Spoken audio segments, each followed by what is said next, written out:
Oi, gente, mais um vídeo para hoje, né? Agora sobre cultura organizacional. Para iniciarmos essa aula sobre cultura organizacional, eu trouxe aqui um vídeo para vocês que eu acho que é excelente para, né, refletirmos um pouco o que pode vir a ser a cultura organizacional.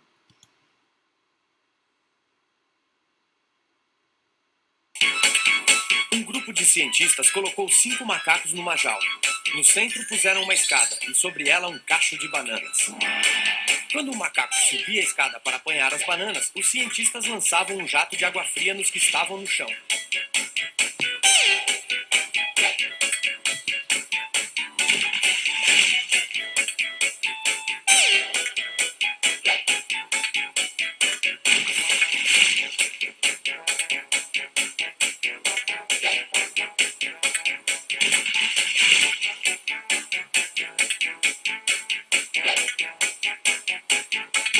Depois de um certo tempo, quando o macaco ia subir a escada, os outros enchiam-no de pancadas.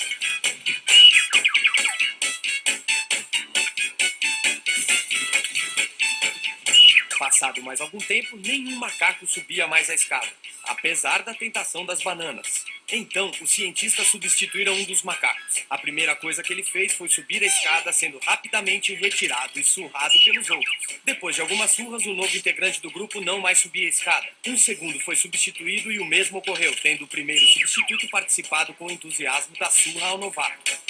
Um terceiro foi trocado. Um quarto e, finalmente, o último dos veteranos foi substituído.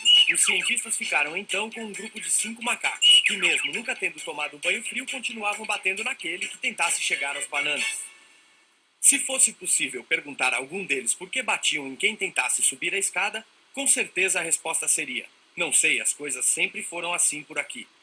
Você não deve perder a oportunidade de passar essa história para seus companheiros da empresa, para que, vez por outra, questionem-se por que estão batendo. Muito bem, né? Então podemos a partir daí pensar o que é a cultura organizacional, né? Como que ela se desenvolve, que são, né, os pilares da cultura organizacional. E essa cultura organizacional, ela vai também, né, ser relacionado, na verdade, né, com a forma que gerenciamos vários outros processos. Então, como gerenciamos as equipes, como gerenciamos a diversidade, como nos preocupamos com a aprendizagem, com o desenvolvimento das pessoas, como nos preocupamos com a motivação das pessoas e por aí vai. Pensando na cultura organizacional, podemos dizer que a cultura organizacional é o DNA da organização, é a essência dela, né? Quando nós pensamos cultura, nós sabemos que são os valores compartilhados, hábitos, uso, costumes, tradições, objetivos que são aprendidos, né? E que são passados de geração para geração, às vezes impostos, né? Para que novas gerações também se adequem a esses valores, a esses comportamentos que são esperados.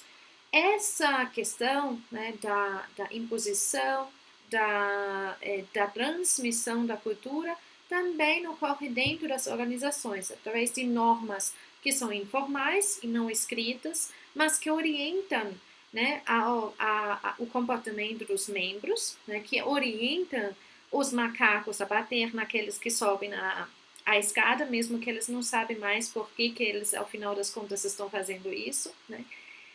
O tal de, mas aqui sempre nos fazemos dessa forma, né? E com isso também a resistência, né, à mudança. Essa cultura organizacional, ela também é relacionada, né, de alguma forma com a cultura nacional. Nós vamos daqui a pouco falar sobre isso. Tem uma classificação que esse autor, Kesen, trouxe nos anos 70 sobre a cultura em si, não a cultura organizacional, mas é importante nós pensarmos isso, né? Nós podemos entender a cultura como sistema adaptativo, pensando aí em comportamentos que são socialmente estabelecidos e transmitidos, que podem até, né, de certa forma, né, trazer uma opressão para as pessoas, porque elas estão acostumados, né, de tratar um ao outro de formas específicas, porque esses são os padrões que foram estabelecidos. E a questão do idealismo, né, ligado às ideias que nós temos sobre como que deveriam ser as coisas, né, e nesse sentido um sistema cognitivo, pensando sobre o que nós esperamos, o que são os padrões comportamentais que nós esperamos, o sistema estrutural, que daí já é mais enraizado, ele é mais inconsciente, aí entra através essa fala de mas nós fizemos sempre dessa forma, e o sistema simbólico, em que entram os valores que nós compartilhamos. Pensando na cultura nacional, teve um autor, cujo nome é Hofstede, que fez uma pesquisa com 116 mil pessoas em 50 países, e ele identificou dimensões culturais, né, que identificam ou que descrevem de alguma forma as nações. Primeiro, a distância do poder, o quanto que nós percebemos dentro de uma sociedade, né? A diferença de poder, né? Em relação à autoridade, e quanto que isso também é aceito, né? Essa diferença de poder. Segundo, a aversão à incerteza, ao desejo de estabilidade, não gostar do incerto. O terceiro, individualismo, coletivismo, a tendência das pessoas focarem mais em si mesmo ou no núcleo muito próximo familiar ou em uma comunidade como todo. A exemplo dos Estados Unidos, é um país altamente individualista, enquanto o Japão seria um país altamente coletivista.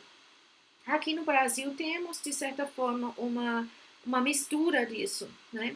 Porque o coletivismo se aplica a grupos pequenos, né? Mas não à sociedade como um todo.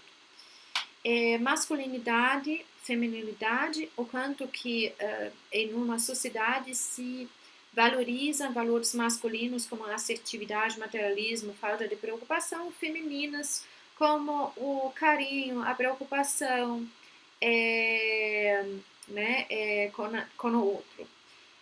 O quinto fator, a orientação para o longo prazo, quanto que numa sociedade é importante manter a relação com a história, entender o que aconteceu no passado para enfrentar desafios presentes e futuros. E a sexta dimensão é o quanto que nós controlamos os nossos desejos e impulsos, a indulgência. Como que isso se dá aqui no Brasil, muito, assim, relativamente alto em relação à distância de poder, o quanto que nós aceitamos dentro, né, dentro da nossa sociedade aqui no Brasil, essas diferenças de poder. Individualismo, veja, ele não é muito alto, mas ele está no nível médio, né? É aquilo que eu falei, né? Brasil não é um país totalmente coletivista, mas dentro dos núcleos familiares, dentro de comunidades específicos, para assim dizer, comunidade da qual eu pertenço, eu tenho um comportamento mais coletivista, né? De proteger o outro, mesmo quando esse outro pode estar errado, né? Masculinidade está no nível médio, então o quanto que nos preocupamos quando nós somos assertivos. O Brasil não é um país que gosta de incertezas, né, de forma geral, então tem uma aversão à incerteza. Um termo médio de orientação a longo prazo, né, o quanto que a história é importante para decisões presentes e futuras. E indulgência aqui, né, já está no nível mais elevado. Aqui, no caso, quanto mais alto, menos nós controlamos os nossos impulsos e desejos. ok? Então, agora, pensando nas organizações, nós podemos, né, pensar a cultura organizacional como um iceberg, com componentes que são mais visíveis, né, que são observáveis, como a estrutura organizacional, a descrição de cargos, os objetivos, tecnologia, diretrizes, métodos, medidas financeiras que nós temos, né? E componentes que são mais invisíveis, que eu só vou descobrir quando eu tenho uma certa convivência, né? Como que são as estruturas de poder aqui dentro, né? Como que são as percepções e atitudes das pessoas, sentimentos, as normas grupais, valores que são compartilhados, quem que tem relações com quem e como que são essas relações. E, né, aquilo que não é visível seriam os artefatos, como nós vamos ver no próximo slide, e aquilo quanto mais profundo, né, vamos dizer, são essas expectativas, esses valores, esses sentimentos, mais difíceis a serem acessados e né, gerenciados. Essa organização aqui vocês conhecem muito bem, vocês estudam nela, eu trabalho nela, né? E nós podemos aqui fazer uma análise das camadas da cultura organizacional. Primeira camada é o que é mais visível, o topo do iceberg, que são os artefatos, tecnologia, prédio, produtos e serviços que são oferecidos. Nós temos aqui, por exemplo, nessa slide, a nova portaria do Uniceplac. O que nós estamos, o que são as impressões, né, que são gerados por essa nova portaria, algo moderno, algo diferenciado, né? Além disso, né, nós temos aqui as cores do Uniceplac, verde, laranja, enfim, né, é muito visível. Segunda camada são as padrões de comportamento. De que forma as pessoas se comportam dentro do Uniceplac? Como que elas se relacionam um com o outro? Quais que são as normas, as regras que são utilizados para essa comunicação? Mas essa comunicação, esses processos de trabalho, esses relacionamentos, eles são ligados a valores e crenças que são mais profundos, que nós descobrimos só há tempo que nos interagimos, né? A pessoa que entra a primeira vez pela portaria do Uniceplac, talvez para conhecer cursos, jornada vocacional, não vai conseguir entender, né, quais valores e crenças estão guiando comportamentos, né, que as pessoas têm dentro do Uniceplac, né? Então, como que as pessoas fazem e dizem e quais que são os valores, as crenças, os desejos, né, que são envolvidos com esse comportamento, né? O que são as filosofias, né, por trás daquele comportamento. E, por último, a camada mais profunda, né, é o que era, assim, bem no início, o que foi sonhado aí, né? O que criou tudo isso? E que talvez para outras pessoas que hoje, igual, né? Eu não conheci o fundador pessoalmente do Uniceplac, mas o que ele sonhou, né? Que hoje ainda afeta talvez a forma, né, de nos relacionamos, a forma de gerenciamento de processos, de tarefas e por aí vai, né? Uma das coisas que nós podemos fazer para falar alguma coisa sobre a cultura organizacional são as cerimônias e rituais que nós temos, né? A forma, né, de nos recebermos novas pessoas dentro da nossa organização, né? A forma que nós fazemos uma imersão cultural, por assim dizer. A Disney, por exemplo, coloca todos os seus funcionários, né? Em algum momento eles precisam, né, vestir aí uma dessas fantasias e fazer o atendimento, né, das pessoas que visitam o parque deles, para entender, para que mesmo a pessoa que não trabalha no parque, mas trabalha no escritório, entenda, né, o jeito Disney de ser, para assim dizer. Mas nós podemos fazer isso também pelo funcionário do mês, né, para verificar quem, né, dentro dos funcionários está melhor vestindo a camisa.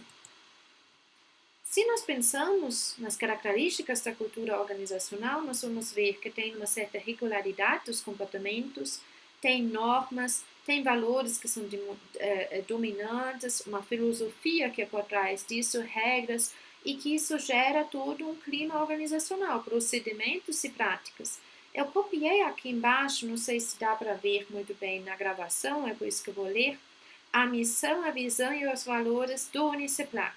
A missão, o sonho fundador, e aí com isso nós tiraríamos os pressupostos básicos, mas bem no início, né, formar profissionais éticos e competentes para atuarem no mercado de trabalho, articulando um saber comprometido com a justiça social e a solidariedade, que contribua efetivamente para o exercício pleno da cidadania e para o desenvolvimento da região centro-oeste, mediante formação humanista, crítica e reflexiva.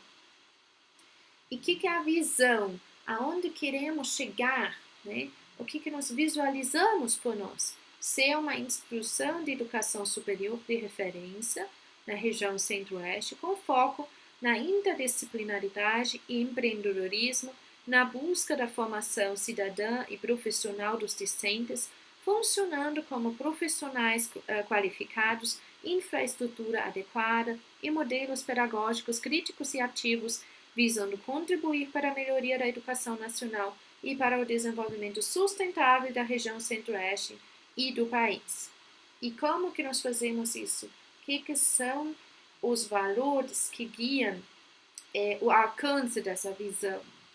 Ética, competência, universalidade do conhecimento e fomento à interdisciplinaridade, planejamento e avaliação como princípios orientadores da prática institucional, inclusão social, qualidade, responsabilidade socioambiental, educação transformadora e gestão democrática e participativa. São esses os valores que estão postos aí, disponíveis para cada pessoa ver, né, dentro do portal mesmo do Uniceplac. E esses valores vão gerar a forma como que nós tratamos um ao outro, como que são os processos de trabalho.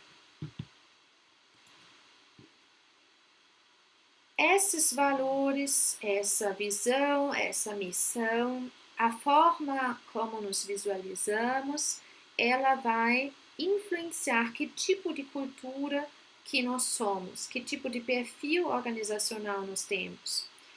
A partir de um perfil mais, né, rígido, mais autocrático, até um perfil mais participativo. Tem 4 perfis, 4 sistemas culturais que são comparados, né? O autoritário coercitivo, em que, né, quem controla tudo o que acontece dentro da organização, processo decisório é de cima para baixo, tem pouca ou nada de comunicação, se entende que o relacionamento interpessoal ela não é algo importante, e sim nós precisamos resolver tarefas e resultados. Isso seria muito relacionado a um sistema que nós temos dentro do militarismo, né? Manda quem pode, obedece quem tem juízo. O segundo sistema é o autoritário benevolente, em que nós temos já menos rigidez, né? Portanto, o processo decisório ele já permite uma delegação, mas a comunicação continua precária, predominantemente vertical, pouca interação entre as pessoas e ainda, né, nós estamos muito cobrando as pessoas né, punindo as pessoas, né, quando, né, eles não estão cooperando da forma que nós estamos visualizando. Eu acho que aqui nós podemos pensar, né, talvez em sistemas de segurança, né, em parte talvez também sistemas de governo, em indústrias que mexem com questões que são riscos, né? Pensa aí, por exemplo, a Vale, né? Em que nós precisamos que as tarefas são cumpridas de uma forma específica, né, para, para prevenir, né, acidentes, né, por aí vai. O terceiro sistema é consultiva, a gente já tem uma participação dentro, né, das decisões, a comunicação tanto vai de baixo para cima, como também de cima para baixo e também de forma horizontal. As pessoas são mais confiáveis, né, mas não completamente. Já temos aqui recompensas ao invés de punições. E o terceiro sistema é o menos rígido, é mais democrático, mais aberto, é mais descentralizado, com mais comunicação de todos os lados, é um trabalho mais espontâneo. Aí vocês podem pensar aqui no participativo, no desenvolvimento de software, em lugares que precisam de criatividade, de inovação. Que me leva a falar um pouco sobre a possibilidade da cultura mudar ou não, né? Nós temos culturas mais conservadoras, aqueles que são mais rígidos, autoritário, coercitivo, autoritário, benevolente, né, em que nós vamos manter as ideias, valores, costumes, tradições, em que nós não vamos adaptar e que caracterizam-se por uma certa rigidez. Por outro lado, quando nós temos culturas mais participativas, que são mais inconstantes, assim dizer, nós temos o perigo de perder, né, aquilo que nos torna nós, né? Então, precisamos achar aí um equilíbrio entre aquilo que é estabilidade, aquilo que nós precisamos manter para que nos definimos como nós somos, e mudança, né, porque o mercado de trabalho, porque o ambiente externo requer isso de nós.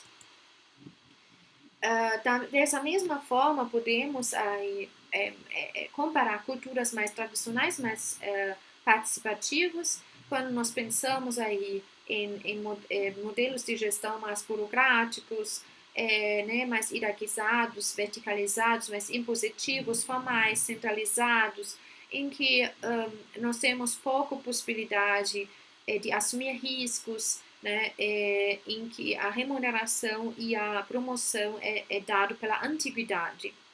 E, por outro lado, as culturas que são mais flexíveis, adaptativas, igualitárias, mais informais, descentralizadas, mais baseados em equipes, mais intuitivos, mais inovadores, em que nós remuneramos e promovemos por desempenho e resultados alcançados.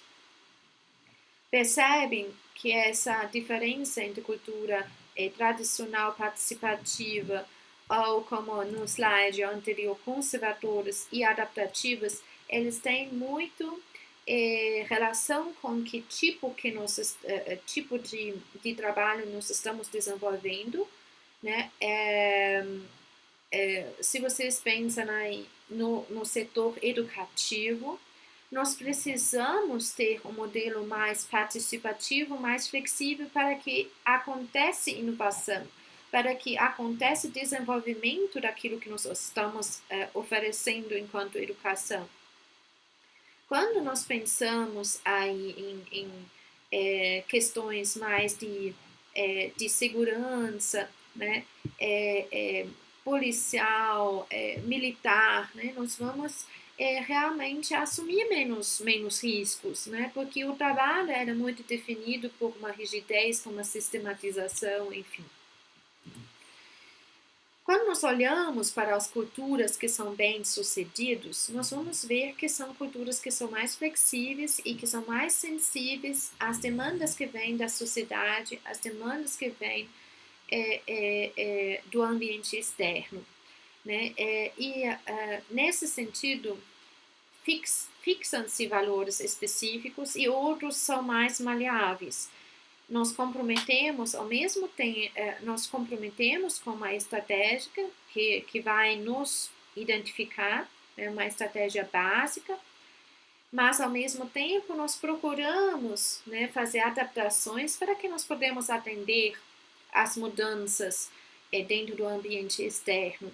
Nós vamos pensar com quem nós conseguimos fazer parcerias, e aí entra, né, a questão de fazer junções entre organizações, entra a questão de ter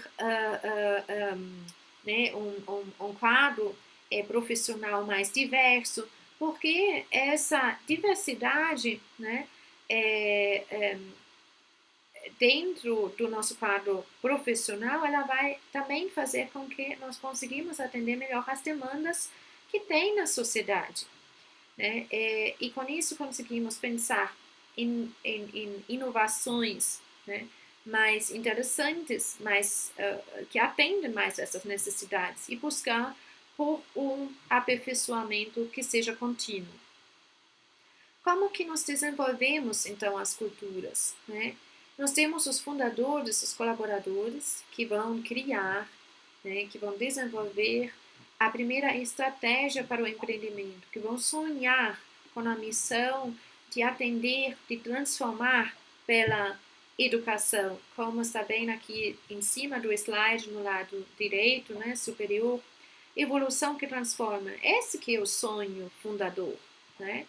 E isso tem que se transmitir pelo comportamento organizacional.